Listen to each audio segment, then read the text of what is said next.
आज की इस वीडियो में हम लोग करने वाले हैं 12th क्लास ज्योग्राफी का चैप्टर सेकेंडरी एक्टिविटीज़। ये जो चैप्टर है हम फुल चैप्टर करेंगे सिर्फ एक वीडियो में। तो चलिए जल्दी से वीडियो शुरू करते हैं।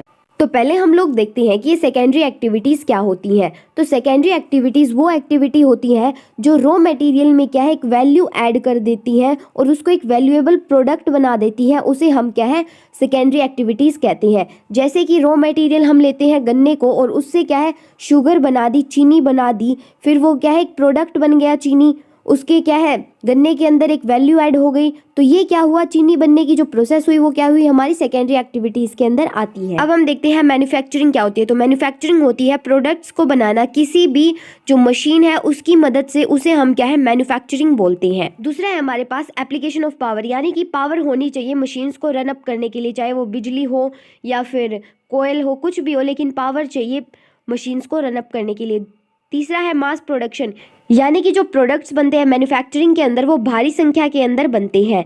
चौथा है हमारे पास आइडेंटिकल प्रोडक्ट्स। आइडेंटिकल प्रोडक्ट्स का मतलब होता है कि जो सेम प्रॉपर्टी हो प्रोडक्ट्स की, यानी कि एक ही तरह का प्रोडक्ट बनेगा एक मैन्युफैक्चरिंग इंडस्ट्री के अंदर। फिफ्थ है हमारे पास स्पेशलाइज्ड लेबर, यानी कि जो लेबर हो जो वो काम कर रही है उसे वो काम करना आना चाहिए। छठा है हमारे पास स्टैंडर्डाइज कमोडिटी, यानी कि सेम जो है मटेरियल को यूज करना प्रोडक्ट्स बनाने के लिए। नेक्स्ट टॉपिक है हमारा characteristics of modern large scale manufacturing, यानी कि फीचर्स जो मॉडर्न लार्ज स्केल मैन्युफैक्चरिंग है उसके। ये मॉडर्न है यानी कि अभी के समय की जो फैक्ट्रीज है उनके हमें फीचर्स यहाँ पे देखने हैं। तो पहला फीचर है हमारा specialization of skill method of production, यानी कि इसके अंदर क्या होगा, जो लेबर है उसको वो काम आना चाहिए जो वो कर रही है। और दूसरा क्या होगा कि जो एक वर्कर है वो एक ही काम को परफॉर्म करेगा, यानी कि वो बस एक ही स्पेसिफिक टास्क परफॉर्म करेगा। दूसरा है हमारे पास मैकेनाइजेशन, यानी कि मशीनरीज का यूज करना प्रोडक्ट्स बनाने के लिए। जैसे आजकल जो मशीनरी है जैसे कि ट्रैक्टर वगैरह यूज हो रहे हैं खेतों के अंदर, तो ये भी एक मैकेनाइजेशन का पार्ट है।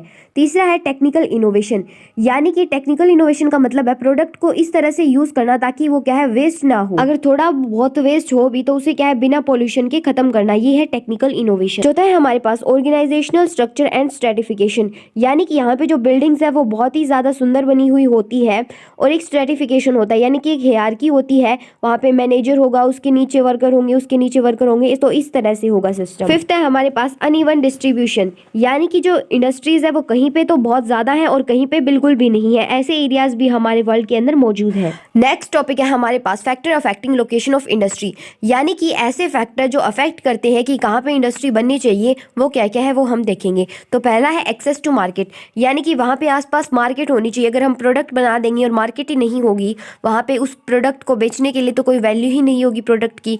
दूसरा है एक्सेस टू रॉ मटेरियल, यानी कि वहाँ पे रॉ मटेरियल भी अवेलेबल होना चाहिए जिस तरह की वो इंडस्ट्री है। तीसरा है एक्सेस टू लेबर सप्लाई, यानी कि वहाँ पे जो सस्ती लेबर है वो होनी चाहिए। चौथा है access to source of energy, यानी कि वहाँ पे मशीन्स को चलाने के लिए कोई ना कोई जो सोर्स है एनर्जी का वो होना चाहिए। फिफ्थ है हमारे पास access to transportation and communication skill, यानी कि ट्रांसपोर्टेशन भी वहाँ पे अवेलेबल होना चाहिए। अगर मान लो मार्केट तक ले जाना है सामान, अगर ट्रांसपोर्ट नहीं होगा तो कैसे लेके जाएंगे। अगर कोई बात करनी हो फ़ोन पे, अगर वहाँ पे इंटरनेट नहीं हो माल को पहुँचाने के लिए तो वो भी वहाँ पे क्या है फैक्ट्री पॉसिबल नहीं होगी। सिक्स्थ है गवर्नमेंट पॉलिसी, यानी कि जो गवर्नमेंट है वो कोई सब्सिडी तो प्रोवाइड करवा रही है ना उस फैक्ट्री के लिए, या कोई और स्कीम है गवर्नमेंट की उस फैक्ट्री से रिलेटेड, तो वो भी क्या है एक मैटर है। सेवंथ है लिंक टू इंडस्ट्रीज, यानी कि जहाँ पे क्या है जो रॉ मटेरियल की इंडस्ट्रीज है या फिर एक इंडस्ट्री से दूसरी इंडस्ट्री के बीच में थोड़ा बहुत लिंक होना चाहिए, तो ये भी एक फैक्टर मैटर करता है, लेकिन इतना ज़्यादा ये इंपॉर्टेंट नहीं है फैक्टर। अब हम पढ़ेंगे क्लासिफिकेशन ऑफ इंडस्ट्रीज, यानी कि इंडस्ट्रीज किस किस बेसिस पे बनी हुई है वो हम यहाँ पे पढ़ेंगे। तो पहला है बेस्ड ऑन साइज, तो साइज के ऊपर जो इंडस्ट्रीज है वो बनी हुई है। पहली है कॉटेज और हाउस होल्ड, यानी कि जो लोग घर पे रह के ही काम करते हैं, एक घर पे ही अपना छोटा सा बिजनेस चलाते हैं, उसे हम क्या है कॉटेज और हाउस होल्ड इंडस्ट्री बोलते हैं। सेकंड है स्मॉल स्केल इंडस्ट्री, ये वो इंडस्ट्रीज होती है जो मान लो किसी एक टाउन के अंदर बनी है और उस टाउन की ज़रूरत पूरी कर रही है, वही स्मॉल स्केल इंडस्ट्री होगी। तीसरी होगी लार्ज स्केल इंडस्ट्री, अब लार्ज स्केल इंडस्ट्री होगी वो मान लो कहीं पे भी बनी हुई हो लेकिन वो क्या है बहुत ज़्यादा प्रोडक्शन करेगी और जो उसका प्रोडक्ट है वो आउट ऑफ द कंट्री भी जा सकता है और आउट ऑफ द सिटी तो वो जाए ही जाएगा। दूसरी है बेस्ड ऑन इम्पोर्ट और रॉ मटेरियल, यानी कि जो रॉ मटेरियल के बेसिस पे इंडस्ट्रीज बनी हुई है वो। तो पहली है हमारे पास एग्रो बेस्ड, यानी कि जो इंडस्ट्री एग्रीकल्चर से रिलेटेड रॉ मटेरियल बनाती है वो एग्रो बेस्ड होती है। दूसरी है मिनरल बेस्ड, यानी कि जो मिनरल से रिलेटेड रॉ मटेरियल बनाती है वो होती है मिनरल बेस्ड। और तीसरी है केमिकल बेस्ड, यानी कि जो केमिकल से रिलेटेड रॉ मटेरियल बनाती है वो हो गई केमिकल बेस्ड इंडस्ट्री। फोर्थ है फॉरेस्ट बेस्ड इंडस्ट्री, जो इंडस्ट्री फॉरेस्ट से रिलेटेड रॉ मटेरियल बनाती है वो होती है फॉरेस्ट बेस्ड। फिफ्थ है हमारे पास एनिमल बेस्ड, यानी कि जो एनिमल के प्रोडक्ट से रिलेटेड रॉ मटेरियल बनाती है वो होती है एनिमल बेस्ड इंडस्ट्रीज। तीसरी है हमारे पास बेस्ड ऑन आउटपुट और प्रोडक्ट्स, यानी कि जो इंडस्ट्रीज प्रोडक्ट बनाती है वो इस इंडस्ट्रीज के अंदर आती है। पहली है बेसिक इंडस्ट्री, जो इंडस्ट्रीज आयरन और स्टील तैयार करती है ना, जिससे आयरन और स्टील की मशीनें हो गई वगैरह हो गई, ठीक है, वो होती है हमारे पास बेसिक इंडस्ट्री। दूसरी होती है कंज्यूमर इंडस्ट्री, यानी कि जो खाने की ऑलमोस्ट जो आइटम्स बनाती है वो उसे हम क्या है कंज्यूमर इंडस्ट्री मानते हैं। फोर्थ हमारे पास बेस्ड ऑन ओनरशिप, यानी कि ओनरशिप के बेस पे यहाँ पे 3 प्रकार की इंडस्ट्री है। पहली है पब्लिक सेक्टर, यानी कि जो गवर्नमेंट के अंडर आता है। दूसरा है प्राइवेट सेक्टर, जो किसी एक इंडिविजुअल का होगा या इंडिविजुअल के एक ग्रुप का होगा। तीसरा है जॉइंट सेक्टर, जिसमें एक जो आदमी है और जो गवर्नमेंट है वो मिलके उसको चलाएंगी, वो होगा जॉइंट सेक्टर। अब आती है हमारे पास traditional large scale industrial region, यानी कि जो ट्रेडिशनल यानी कि जो पुराने जमाने के लार्ज स्केल इंडस्ट्रियल जो एरिया है उनके बारे में अब हम लोग पढ़ेंगे। तो पहले हम लोग इसके कुछ फीचर्स जान लेते हैं ट्रेडिशनल लार्ज स्केल इंडस्ट्री के। तो पहला यहाँ पे हाई प्रपोर्शन ऑफ एम्प्लॉयमेंट, यानी कि इसमें बहुत ज़्यादा एम्प्लॉयमेंट होती है, बहुत ज़्यादा लोगों को काम मिलता है। दूसरा है हाई डेंसिटी ऑफ हाउसिंग, अब इतने ज़्यादा लोग तो एक रीजन में तो रहेंगे नहीं, कहीं से क्या है माइग्रेट होके आएंगे तो वहाँ पे अपना क्या है हाउस भी अपना बनाएंगे, तो वो क्या होगा वहाँ पे बहुत ही ज़्यादा जो हाउसिंग है वो होने लगती है। तीसरा है इसकी ज़्यादा सर्विसेज इतनी ज़्यादा अच्छी नहीं होती और क्वालिटी भी इतनी ज़्यादा बढ़िया नहीं होती। फोर्थ है पोल्यूशन भी बहुत ज़्यादा होता है और जो वेस्ट है उसके क्या है ढेर के ढेर बन जाते हैं। तो अब हम देखते हैं ट्रेडिशनल लार्ज स्केल इंडस्ट्री के रीजंस। तो पहला है हमारे पास रूहर कोल फील्ड, ये जो रूहर कोल फील्ड है वो क्या है जर्मनी के अंदर है। तो इसके हम लोग कुछ फीचर्स देखते हैं। पहला है इसको क्या है एक इंडस्ट्रियल एरिया माना जाता है।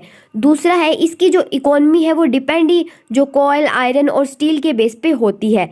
तीसरा है यहाँ पे जो डिमांड होती है कोयल की वो अब क्या है कम हो चुकी है, क्योंकि अब यहाँ पे जो कोयला है वो नहीं मिलता, कोयला यहाँ पे ऑलमोस्ट अब खत्म होने वाला है। फोर्थ फीचर है कि जो रूहर रीजन है ना वो 80% स्टील प्रोड्यूस करता है, यानी कि स्टील का 80% प्रोडक्शन रूहर के अंदर होता है। फिफ्थ है यहाँ पे जो इंडस्ट्रियल वेस्ट और पॉल्यूशन बहुत ज़्यादा होता है। सिक्स फीचर है कि जो नई इंडस्ट्रीज़ है वो यहाँ पे क्या है आने लगी है और वो क्या है रिप्लेस करने लगी है ओल्ड इंडस्ट्री को, जैसे कि असेंबलिंग हो गई, केमिकल इंडस्ट्री हो गई और यूनिवर्सिटीज़ हो गई। तो नेक्स्ट टॉपिक है हमारा concept of high technology industry, यानी कि हाई टेक्नोलॉजी इंडस्ट्री क्या है उसे हम जानेंगे। तो पहला है ये जो इंडस्ट्री है वो लेटेस्ट मैन्युफैक्चरिंग यूनिट है, यानी कि हाल ही में बनी हुई ये इंडस्ट्रीज है। दूसरा है इसके अंदर क्या होता है रिसर्च एंड डेवलपमेंट। तीसरा है यहाँ पे जो प्रोफेशनल वर्कर्स है जिन्हें हम व्हाइट कॉलर वर्कर कहते हैं वो यहाँ पे क्या है भारी अमाउंट के अंदर होते हैं। फिफ्थ है हमारे पास कि यहाँ पे जो रोबोट्स हैं वो यूज होते हैं असेंबलिंग लाइन पे। सिक्स्थ है यहाँ पे जो डिजाइन होते हैं वो कंप्यूटर से बनाए जाते हैं। सेवंथ है यहाँ पे क्या सारा इलेक्ट्रॉनिक कंट्रोल होता है, इसीलिए यहाँ पे जो पावर है वो ज़्यादा चाहिए होती है। एट्थ है यहाँ पे जो नीटली स्पेस्ड होता है, यानी कि एकदम सारा कुछ मॉडर्न होता है। यहाँ पे जो ऑफिस है वो बहुत ही ज़्यादा मॉडर्न होता है और पता ही नहीं चलता कि यहाँ पे कोई मैन्युफैक्चरिंग भी हो रही है। नाइन्थ है हमारे पास कि यहाँ पे जो बिजनेस है वो प्लान्ड होते हैं और हाई टेक इंडस्ट्रीज़ यहाँ पे होती है। टेंथ है कि जो हाई टेक्निकल इंडस्ट्रीज़ है वो वहीं पे बनती है जहाँ पे हाई टेक्निकल एरिया हो। 11th है कि जो सिलिकॉन वैली है सैन फ्रांसिस्को के अंदर और जो सिलिकॉन फॉरेस्ट है सीटल के अंदर वो क्या है टेक्नोपोल्स है। टेक्नोपोल्स यानी कि वो एरियाज है जहाँ पे जो है टेक्नोलॉजी से भरपूर है वो एरिया। तो अब हमारा टॉपिक है आयरन और स्टील इंडस्ट्रीज। तो इसका हम कुछ फीचर्स देखते हैं। पहला फीचर है यानी कि जो आयरन और स्टील इंडस्ट्री होती है ना उसे हम बेसिक इंडस्ट्री कहते हैं। दूसरा फीचर है कि ये जो है रॉ मटेरियल प्रोवाइड कराती है दूसरी इंडस्ट्रीज़ को, जैसे कि आयरन एक रॉ मटेरियल है उससे आगे मशीन्स बनेगी, तो इस तरह से जो आयरन और स्टील इंडस्ट्री है वो बेसिक इंडस्ट्री होती है। तीसरा है उन्हें क्या है हैवी इंडस्ट्री भी कहा जाता है। चौथा फीचर है कि इसमें क्या है भारी जो मटेरियल है वो यूज़ होता है। और पांचवा है इसमें जो प्रोडक्ट बनता है ना वो भी क्या है, हैवी मटेरियल का होता है, यानी कि जो प्रोडक्ट बनेगा वो भी हैवी होगा। नेक्स्ट है हमारे पास आयरन और स्टील इंडस्ट्री के रॉ मटेरियल्स। तो आयरन और स्टील इंडस्ट्री में रॉ मटेरियल यूज होते हैं वो है कोल, लाइमस्टोन, कोक, आयरन और मैग्नीज। तो अब हम लोग देखते हैं आयरन और स्टील इंडस्ट्री के कुछ फीचर्स। तो पहला है कि वहाँ पे पाई जाती है जहाँ पे क्या है, रॉ मटेरियल अवेलेबल हो, यानी कि जहाँ से कच्चा लोहा निकलता हो वहाँ पे इंडस्ट्री पाई जाती है, या जहाँ पे पोर्ट्स हो वहाँ पे ये इंडस्ट्री होगी। दूसरा है यहाँ पे जो मिनी स्टील इंडस्ट्री है वो भी क्या है, मार्केट के पास पाई जाती है। तीसरा है कि ये जो इंडस्ट्रीज है वो वहाँ पे पाई जाती है जहाँ पे जो कच्चा स्टील बनता है उस जगह पे ये जो आयरन और स्टील इंडस्ट्री है वो भी पाई जाती हैं। अब हम पढ़ेंगे कि आयरन और स्टील इंडस्ट्री बनी कहाँ कहाँ पर हुई है। तो पहली है, ये जो इंडस्ट्रीज होती है ना वो बहुत ही ज़्यादा कैपिटल इंटेंसिव होती है, यानी कि इसमें बहुत ही ज़्यादा पैसा चाहिए होता है। अगर हम नॉर्थ अमेरिका में यूएसए की बात करें तो वहाँ पे जो नॉर्थ अपाल्चन रीजन है और पीटर्सबर्ग है वहाँ पे क्या है, ये जो इंडस्ट्रीज आयरन और स्टील इंडस्ट्री पाई जाती है। अगर हम नॉर्थ अमेरिका के अंदर ग्रेट लेक रीजन की बात करें तो वहाँ पे जो Chicago, Gary, eri, Cleveland, Lauren, बुफलो और डलस रीजन में यहाँ पे जो आयरन और स्टील इंडस्ट्री है वो पाई जाती है ग्रेट लेक रीजन में। अब हम देखते हैं यूरोप के अंदर कहाँ कहाँ पे है। तो यूरोप के अंदर पहले हम यूके की बात करें तो उसके अंदर है बिर्मिंघम और शेफील्ड के अंदर है यूके में। और दूसरा यूरोप के अंदर जर्मनी की बात करें तो वहाँ पे है दुइसबर्ग, डॉर्टमुंड, डुसेल्डॉर्फ और एसन के अंदर। अगर हम फ्रांस की बात करें तो वहाँ पे है ली क्रियोसॉट और सेंट एटियन के अंदर। अगर हम रशिया की बात करें यूरोप के अंदर तो वहाँ पे है मॉस्को, सेंट पीटर्सबर्ग और लिपस्टिक और टूला के अंदर। तो हमने नॉर्थ अमेरिका और यूरोप के अंदर देख लिया। अब देखते हैं हम एशिया के अंदर। तो एशिया में है Nagasaki, Tokyo, Yokohama of Japan, यानी कि ये जो 3 देश मैंने बताए हैं ये है जापान के। चाइना के अंदर जहाँ पे आयरन स्टील इंडस्ट्री है वो है शंघाई, टंगस्टन और वुहान। अब देखते हैं इंडिया में। तो इंडिया में है जमशेदपुर, कुल्ती, बरनपुर, दुर्गापुर, रूरकेला, बिल्हाई, बाकरो, सेलम, विजाख। तो इन सब जगह पे आयरन और स्टील इंडस्ट्री पाई जाती है इंडिया के अंदर। नेक्स्ट टॉपिक है हमारा कॉटन टेक्सटाइल इंडस्ट्री। तो यहाँ पे 3 सेक्टर्स हैं कॉटन टेक्सटाइल इंडस्ट्री के। पहला है हैंडलूम। इसका मतलब होता है कि कपड़ों को बनाना और बुनना बिना किसी इलेक्ट्रिसिटी के और मशीन के, ये होता है हैंडलूम। इसके अंदर जो एम्प्लॉयमेंट है वो क्या है, बहुत ज़्यादा प्रोवाइड करता है। इसमें सेमी स्किल्ड वर्कर चाहिए होता है। इसमें क्या है, थोड़ा पैसा लगता है लेकिन पैसा तो इसमें चाहिए होता है। और इसमें जो फिनिशिंग होती है ना फैब्रिक की वो इम्पोर्टेंट फंक्शन माना जाता है।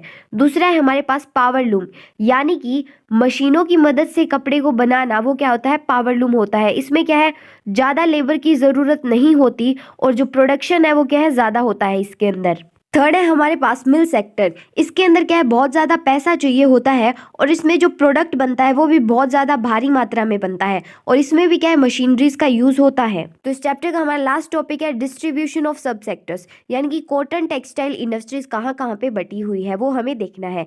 तो यहाँ पे जो कॉटन टेक्सटाइल इंडस्ट्री है वो है India, China, USA, Pakistan, Uzbekistan, Egypt. तो ये जो 6 कंट्री है वो पूरे वर्ल्ड की हाफ कॉटन क्या है, प्रोड्यूस करती हैं।